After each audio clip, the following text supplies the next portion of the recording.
Monday. Welcome back to the final hour. Chris Pulver here just after 3 p.m. Sorry for the late start. We just got out of a live webinar. That was pretty exciting. I'm jumping in another one here at the top of the hour. So just wanted to pop in, say hi, see what's going on this week. I really think a lot of the market is going to be dictated by earnings this week. But I say earnings, I mean NVIDIA. We've got Palantir worst performer in the S&P 500 today. That's not a huge surprise. You're getting a huge drop in momentum stocks. So Palantir is down, and this is the good and the bad, right? It's up, it's the best performing stock in 2024, and now it's down 28%. Way more volatile than a little 2 to 3% pullback in the indexes. Way more volatile than even like a 10, 15% pullback in Bitcoin. I'm as curious as anyone else. Like, will Palantir pick up here like $88? Are we overextended? Is this a pure momentum stock that's going to fade hard? Nobody knows. I would not be surprised, and I've got some income trades running into April and May.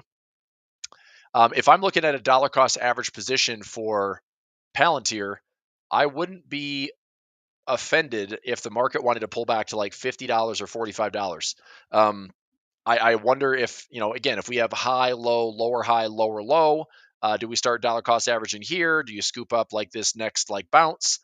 Yes, no, maybe so, but these are the things I'm trying to stay out of right now because I had a sense that this was probably going to make a turn at some point. And when you blow through earnings and still go higher, it was just what has to be the major catalyst. And I don't really know what this cause was outside of everything sold off on Friday last week. And some of your biggest momentum plays sold off the most. You also see Walmart, which is a household name. It's one of the largest retailers in the world, but it expressed concern that the consumer is a little bit overstretched. And even I took the screenshot today. I thought this is an interesting poll on Twitter. Top 10% of income earners in the U.S. now account for half of all consumer spending. Crazy, right? Top 10% is the mega consumer that is now purchasing with 50% of the tracked consumer spending. It's all by the top 10% of earners. Those that have are spending. Those that have not are not, right? And the top 10% are households making over $250K a year. So you could say that household is comfortable. That household has some discretionary income. That household is spending or investing or whatever it is. But the sad part is if you're making less than 250K, what's that mean? You're spending less, you're making less, you're getting stretched a little bit thinner. So I thought that was an interesting pull from the Twitter land today /X. All right. But Walmart had a pretty decent drop. A stock that probably rallied more than it's done in years is down 12.5%. As a bit of, it's still, in my opinion, like a defensive play. It's in the retail space. Again, if consumers are still spending, I think that Walmart might be a little bit overvalued. But I still have some ownership. I'm still looking to get it called away at the 100 to 105 level. It's out to March. I'll just keep repairing this one. I don't mind having this one in the portfolio. Costco, another big one. Okay, this one I've got a really nice broken wing butterfly on. Let me check my expiration for Costco. I like this trade. I pulled in a couple dollars of income. Let me check my Costco trade here. So Costco, 1, 2, 3, 4. That income trade, let me actually group this one.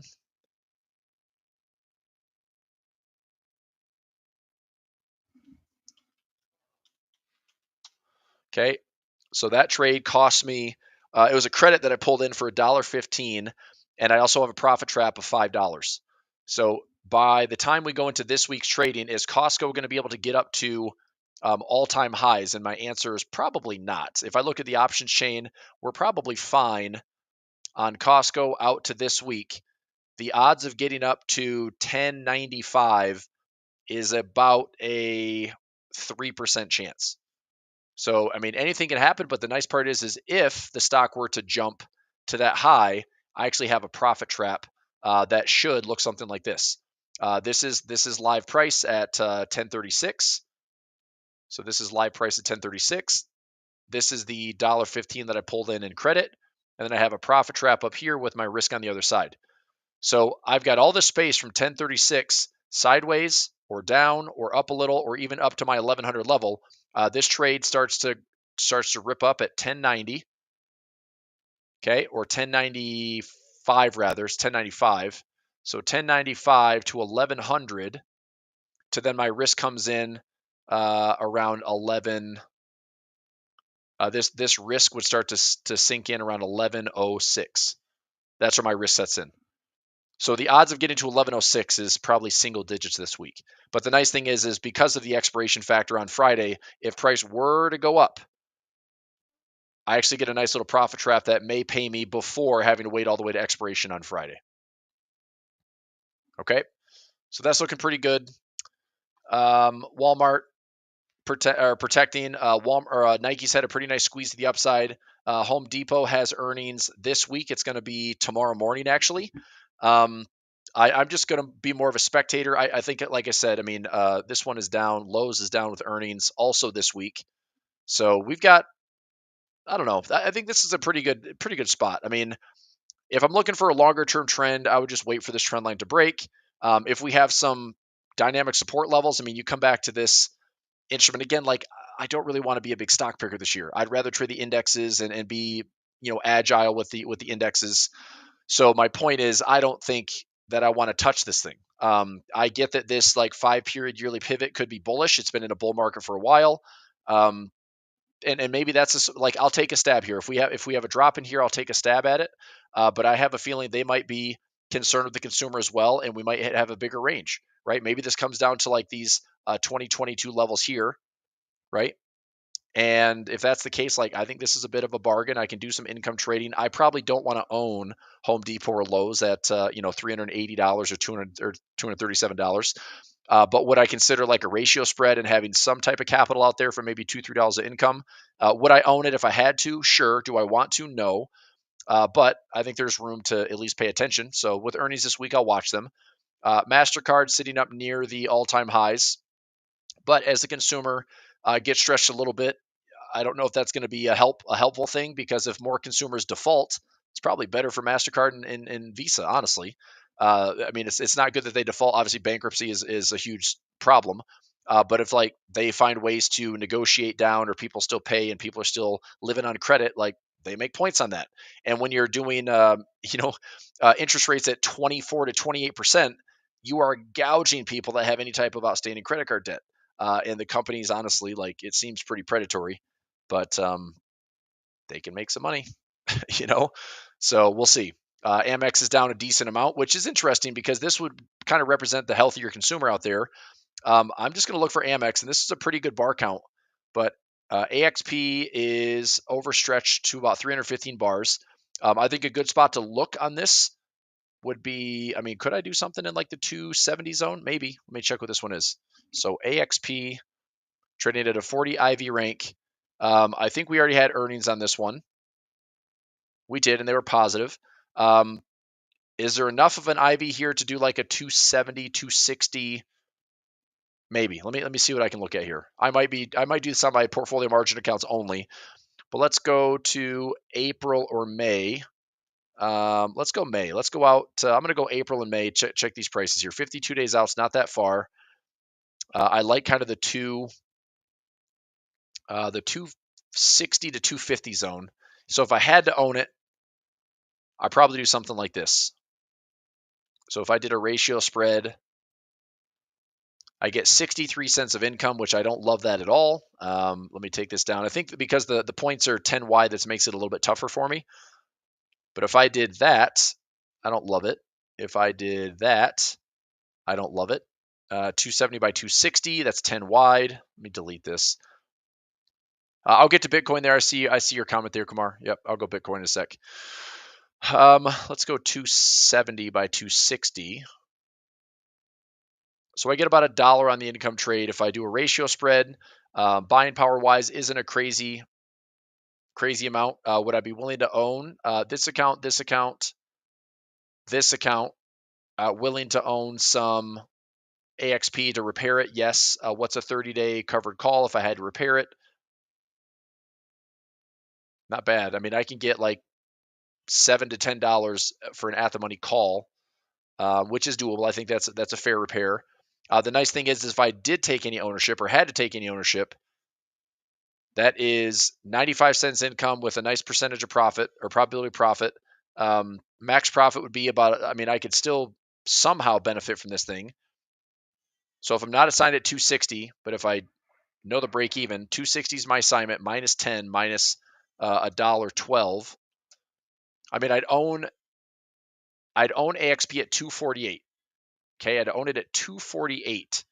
248 is down here. This would be AXP down 24%. I would say pretty improbable. I mean, realistically. So do I like the trade enough to take it? I think so. Do I like the 52-day out to April or do I like the May? If I wanted a higher probability, I probably want to go out to May, to be honest. So let me put a pin in this one, or I'll add it in and do both. I'll do May, and if I buy the 270 and 260, let me do this one for a ratio spread. So now the total is 291, and it's a similar trade. So, but the question now is, do I want to own this stock at $248 and own 200 shares? I mean, I can do it. Buying power wise, it'd be 248 times 200. So that's cash, and then I cut that into a third. So it'd be about 16 grand in buying power, which I can totally stomach. I mean, that's okay. And it's a nice little income trade for 52 to 81 days out.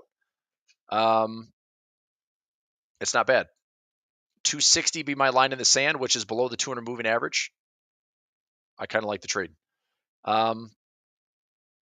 Okay, so before I just jump into this trade, we do have a bar count. We've got some nice dynamic support. Are there any levels I need to be mindful of? I mean, are we just kind of like a complete implosion of this stock? I don't know. I don't think so. But it could sting. If we're down 20+%, I just don't know what I mean, the expected move on this thing is around 25 points. If we go 25 points straight down, then maybe this threatens my sell put a little bit. But I'm hoping at like a 41 IV rank, and this thing's been going kind of straight down, that I'm getting the expected move would be a little bit greater than the actual.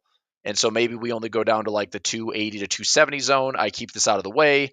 There's still a profit trap in here with that ratio spread, because if we're below 270 but greater than 260, I actually get dollar for dollar that little bonus. So it's not a bad trade. I'm going to see if I can take this trade for about 275 or better. I like the trade. Let's see what the buying power is.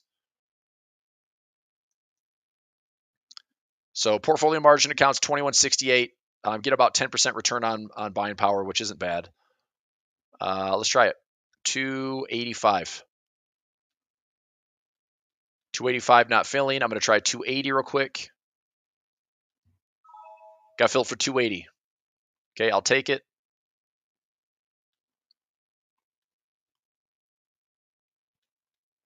Pending 280, pending 279.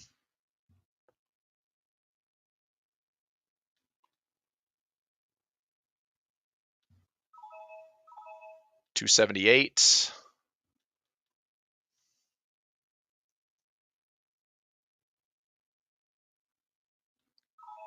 Okay, so trade is in. All right, I'm going to add this into my tracker. This is AXP.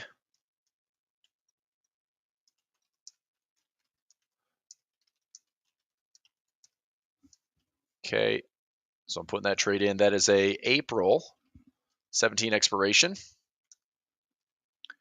Buy the 270 put, sell the 260 put, and the May 16 expiration. Buy the 270 put, sell the 260 put.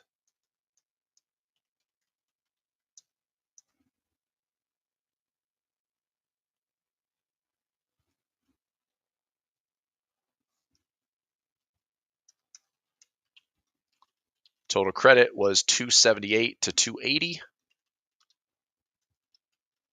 Willing to own, if I owned all 200 shares, which would have to be assigned, 260 minus 10 minus the 278, 247.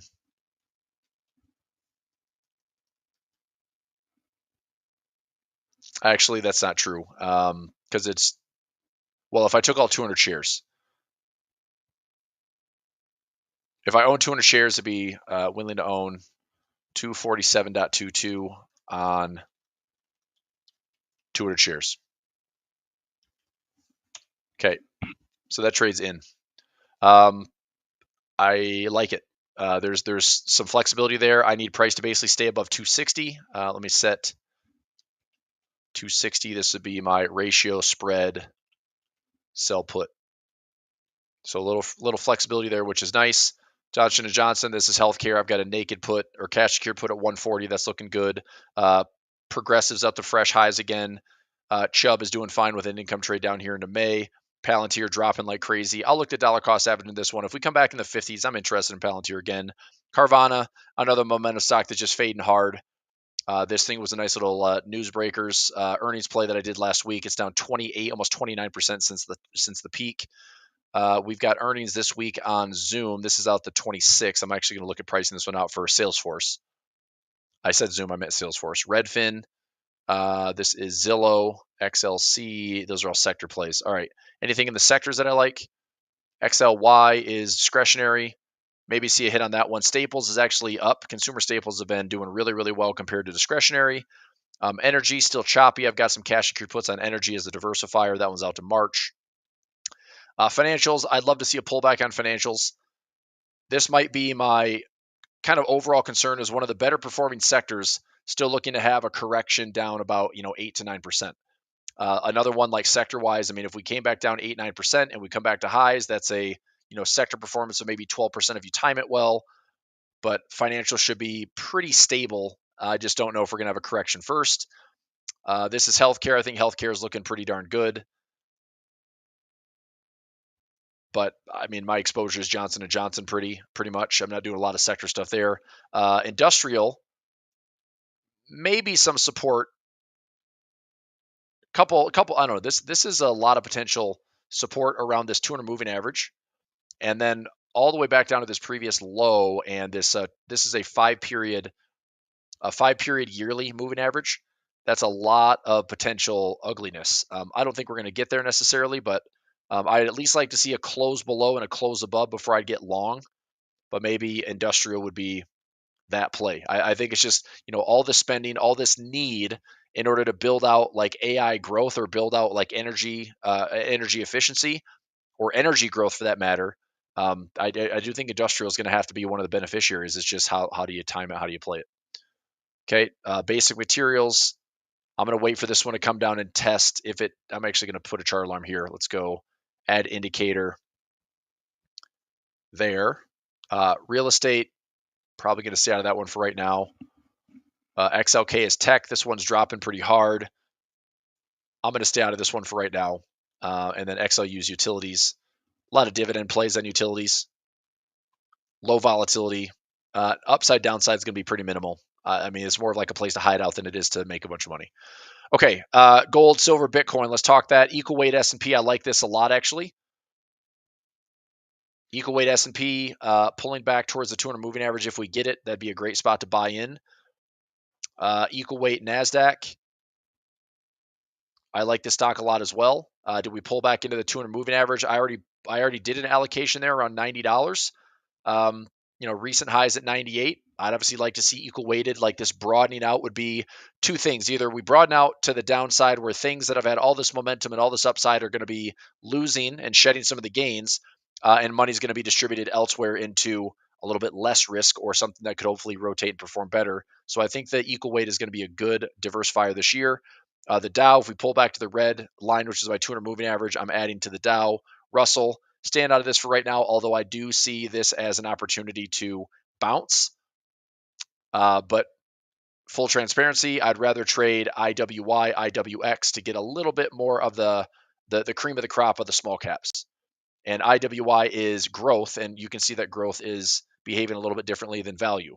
Value is showing some resiliency with a lot of rotation into it, and we'll see how sustainable that is. But I'm still just going to wait, bide my time. These are really cheap. I mean, IWY is expensive for an ETF. IWX is a little bit cheaper, but I think they're both good ones to have at least some dollar cost average into. Dollar index, I was looking for support at the 106 to 105.50 zone. We're coming kind of right back into that same zone again. Oil all over the place. I'm just staying out of oil for right now. Natural gas had a pretty big spike to the downside and a gap lower on UNG. XNG is a this is a ETF, or is this just the this is natural gas index? Okay, um, it's fine. I mean, if it pulls back, fine. I'm still long on UNG, trying to get above $23. Gold Gold did poke some all-time highs today. We've seen a lot of this the last 1, 2, 3, 4 days of trading in gold. It keeps poking all-time highs, but it's not really giving us any momentum to the upside. So I could see gold like struggling at these highs, maybe making a breakdown here. But don't. I'm not calling the top in gold. Like I think gold can just stay bid, stay bid, stay bid, maybe blow the top off a little bit, and then here's what I would look for on gold. Let me go into another workspace here. Let me go into XAUUSD. All right. So we're already in an expansion move for gold. I do wonder if I start to see some consolidation like it did here, some consolidation in here, that maybe gold is going to be primed for a move one way or the other. At this stage, it's like maybe this is just like the momentum is going, but this starts to wane, right? You see price going up, you see momentum fading. That's a disagreement. That's divergence. So if that is the case, then, again, not calling the top on gold, but I think by the time we get to like a round number here, I could see this bar count and this percentage away from the 200 moving average being a correction. So I'd still like to buy dips on gold. I just want to see a correction first. Silver is fine. I'm still holding long silver. I like this a lot, actually. Silver is just a minor pullback, but pretty well supported at the $28, $29 handles, as well as 26. Let's go Bitcoin. Bitcoin's at 94. Big levels on Bitcoin would be 91. So watch these lows. Okay, look for a bounce off that low. If we break this is probably the threat for Bitcoin would be if we break below 91,000, then we're probably going to eat back into this inefficiency. And that's around 85K to around the 70K mark. Okay, now keep in mind that the previous all-time high was around 74. So let me put in a little box. Actually, I'll just put in a blue line here. Let's go horizontal ray. Okay. So that I'll label that line settings and previous there. Okay. So now I have a label previous all-time high. So my key levels on Bitcoin would be that we pick up some support here around this 91,000 mark. If we break below that, I'm going to go ahead and delete this. That was a symmetry play that didn't play out. So we could just have a range. If it's high, low, we get back to the highs again. That's exciting. If we break below this low, then measure this move. Okay. Measure this move and measure the breakout. And that's going to be very close to getting us back to that previous resistance, which would be a previous all-time high. I'll just go ahead and do that right now with some symmetry. This might be kind of textbook stuff. Okay. So if we break lower than that, I'm going to say between like 77K. Okay. So if I'm going to get really precise, 77K is a good add-in level. This is a previous high at 74. So 77K here, 74 here. Those to me would be add-on levels. So small add.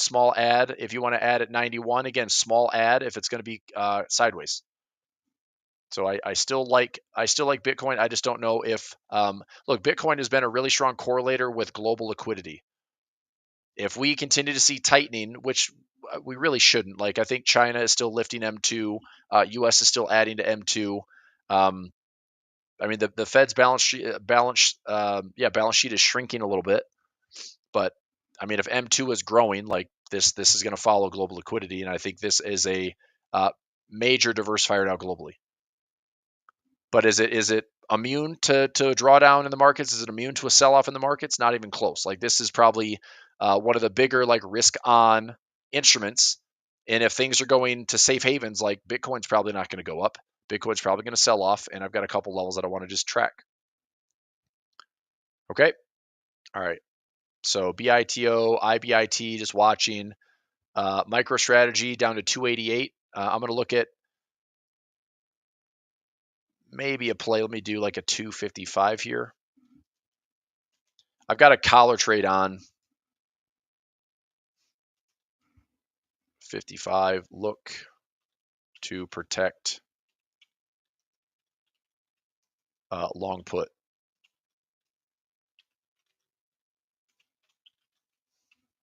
The long put of the collar trade. Okay. Coinbase down a decent amount. This one is already expired for profit. That was full profit last week.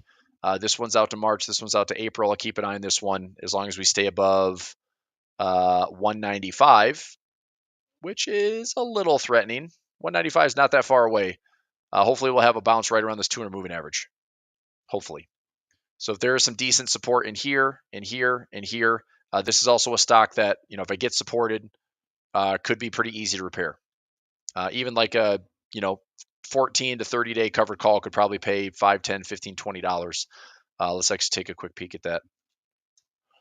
Coinbase, if I went out right now, if I go out to 11 days, I get $10 for an at the money call. I mean, that's an easy way to lower the cost basis. If I go out 30 days, $16 to $19. I mean, it's pretty good. The premiums are pretty high in that one. Same thing with MicroStrategy. It's volatile, and I'll have to stomach and deal with some of the volatility. But it did have positive earnings. Why is it selling off? I don't know. Bitcoin is resilient, but again, this would be the concern. If Bitcoin breaks these lows, expect all of these to go lower, including Coinbase and MicroStrategy by probably a lot, because they are kind of like leverage proxies for Bitcoin, which is really interesting because Bitcoin is super volatile, but the ETFs have kind of stabilized the price action a little bit. And now you have your, double leveraged Bitcoin garbage. You got double leveraged MicroStrategy. You got double leveraged everything for individual stocks. And that's stupid amounts of leverage for people to trade with, but it's what people do. So, all right. Does that help? All right. Copper wise, Japanese yen, still long Japanese yen futures. Nikkei's not doing much. I'm still long FXY, which is Japanese yen. DAX, I was expecting this one to make a pullback, and that's kind of started last week on Friday.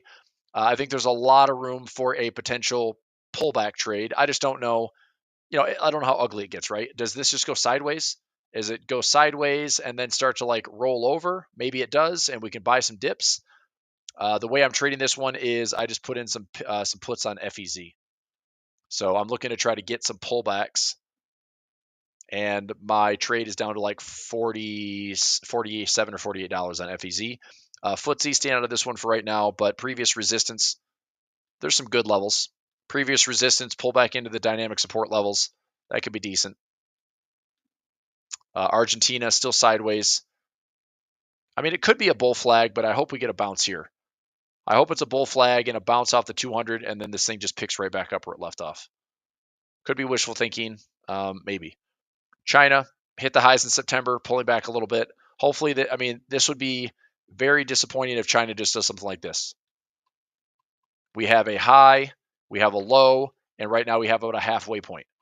If all we did was fade back down here and it's just a big roller coaster ride of ups and downs, then I'm going to start getting less and less China exposure. Although I've taken some nice profit. I was long Alibaba. I'm long Baidu. I'm long JD. I need to see if those will stay above certain levels this week. Apple's back up above earnings highs. Amazon is still, to me, a buy. I might actually look and see maybe some ratio spreads in this one. Amazon could be pretty good. We're at a 28.2 IV. I'm going to see if this one gets down to like 205. So that is a 195 bull call. I'm going to put this at 205. 205. So crossing 205. Look for ratio spreads. Okay. And I've got some position and ownership that I'm just waiting. So maybe a bit of a pullback, looking to get long, maybe check some put side. I've got a collared. Google down a little bit. Dollar cost averaging, probably good support off the 200 moving average. Meta. This one is, I think this trade is still working through this week. Meta. Yep. So this is a broken wing that's out for this week. So this is another one that I'm getting 43 cents a contract. I've got a $5 profit trap. We'd have to get all the way back up to the highs again this week. Unlikely, but if it does, I get a profit trap right there. Microsoft, pretty wonky at these lows. It's right below the 200 moving average. I still like the dollar cost averaging into it, and some decent ratio spreads underneath as long as we stay above like 375, which, by the way, would be a pretty horrific Microsoft. If we came down to 370 or so, 370, that would be a 20+% correction in Microsoft. Obviously, anything is possible. But I also like that area as it's pretty well supported on this yearly moving average. I just don't know if we're going to get that type of volatility. Maybe, maybe not. Netflix closed out a broken wing for profit. That was good. Ended up grabbing about $105 profit on that per contract. I've got a 1-1-1 trade here. I'd like to see this one come back and fill a gap. Just find some support. Find some support in here, and maybe just some dollar cost averaging. NVIDIA, all things point to NVIDIA Wednesday. This is going to be probably the most important earnings of the year so far. It's a $3.24 trillion company. We've obviously had a ton of drama since the high of the year, but it's right in the middle. It's like this is kind of a perfect play where do you think it gets back to highs? Do you think it gets back to lows? Something tells me this thing might be noisy, but stay right in the middle. So I'll keep an eye on it, but I'm not going to force a trade on NVIDIA. That might end up being like I don't know. I mean, I think NVIDIA could single-handedly, there could be enough optimism that comes out of this. Like if we have positive earnings and NVIDIA price is up, I think the market might absolutely love it and just start to rip. And all of a sudden, this little 2 to 3% dip we have in the markets is a buying opportunity. If NVIDIA is beat down further, I expect more downside pressure and pain in the indexes. I hate to say it, but NVIDIA is literally going to be like the make or break this week on whether or not these markets continue to work to fight back. I mean, this is where we are in the indexes, right? So if NVIDIA is positive, then we could see this thing flip up and try to revisit all-time highs again. We're just dealing with like a lot of this chop. Or if NVIDIA is taken badly, like this thing drops another, maybe 3%, maybe another 5%, and we're coming back into some legitimate correction territory, which I'm okay with, but I just want to see if there's a point to buy it. I'm hoping that there is. I'm hoping that we would get a decent discount. Also, this is primed for what I think is a decent move. We're priming here with some volatility. I don't know if this is going to be a blow off to the upside or an expansion to the downside. I don't know, but I want to be ready for something. I'm less excited about buying all-time highs. I'm more excited about buying a dip. Part of me just thinks, are we going to get one? Shop, didn't we close that trade out? Hang on. Shop is, fudge muffin. It popped back up today, 109, son of a biscuit. Shop opened. So we opened, fell for the day. Did I miss that one? 109. Yeah, it would have been fudge. It's about break even, man. This one expires this week. Let me take a look at it real quick. So I'm still in it too. Shopify. Maybe I just have to close it for a small loss. I don't know. I mean, I think our best case scenario would be that we end up pushing lower. So right now, dadgummit, I'm down like $400 or $500. So I could close it for 466 and take a small loss on it. That's okay. I mean, the hope and pray, which I don't want to do that we would be going lower, right? If Shopify gets hit harder to the downside and we make a fresh low below 109, okay, 109 puts me around $10 of value on the trade. So I can turn what is a small loss right now into a reasonable win, right? Or a break even or better. But I'm also relying on price. If price comes back to the middle, this is going to be zero. So I think Shopify right now, in all honesty, is probably a close for a partial loss. I just don't, because I don't have enough time in the trade. I don't have enough time in the trade to see it go up or down. It's probably not going to make some big extravagant move post earnings. It did end up selling off but we only got down to 109 because we were closer to the call side profit first. And I guess that's the crappy part is like we went up here to the call side and then we tested the downside. It's like, well, if we're going to push lower, let's see if we grab some profit out of it. So I think right now, probably the most responsible thing to do is this. If we pull back in the middle, I'd rather take the loss now, and that way we're not stuck in the middle making $0 on the trade and risking the entire amount. So I'm going to take this Shopify trade right now at 4, see if I can sneak in like 470. Close this trade for a small loser, 470. Not filling, let's try 465. Okay, 460. All right, just filled at 460. I'm taking a loss on that one. Okay, I'm going to make that an update for my newsbreaker service.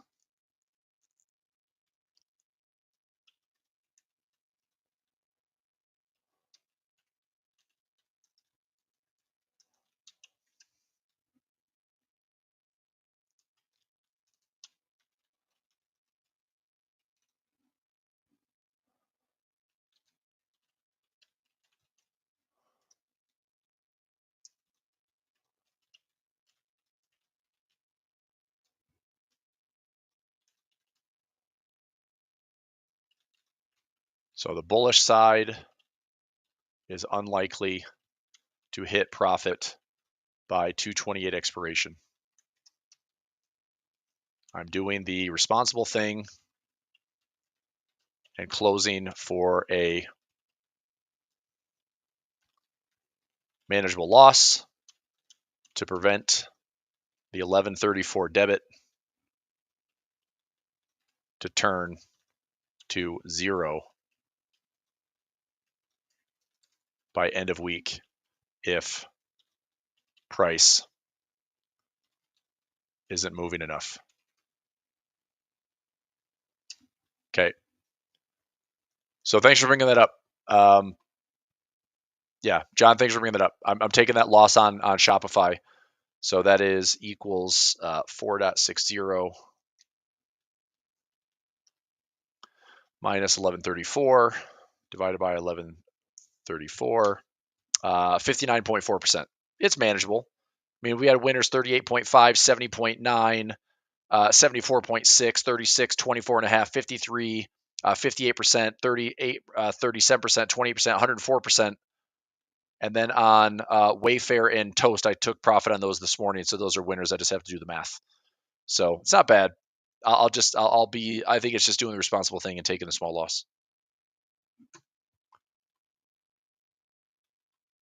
Okay. All right, good stuff. Okay. That is that. I'll set a chart alarm down here at 109 just in case. I mean, obviously, I'm not going to look back when the trade's already closed, but 109 is essentially a break-even trade. We'll see if we get there. But if it pulls back into like the 119, 120 zone, that is right smack dab in the middle of my trade, and that is that's a dead zone. So that would be worst case scenario. And if I save myself, $700 of risk, I'm okay with that. I can certainly tolerate that. So I'll consider that like obviously not a win, but I'll consider that like a managed trade that was the right thing to do. Okay. All right. We got 12 minutes. I've got a webinar coming up at the top of the hour. If anybody's interested in learning how to trade some futures, I do have a friend of mine that's going to be joining me for a 4:15 webinar. You might know him in the industry. His name is Josh Martinez. He is now doing a futures trading room every single day, and he's helping traders, himself included, passing prop firms and prop accounts. And so if you'd like to join me, I do have that link for the 4:15 webinar. The room is already open, I believe. I think you already opened it up. So if you'd like to jump in, here is my Telegram link right here. So Chris Pulver Telegram. So you can join that link, and then there's a 4:15 p.m. Eastern Time webinar. And it is futures trading. So Josh has a very, very consistent, like 5-minute strategy that you can grind on it all day if you want to. You can just take a little trade and a little win, but it's pretty cool.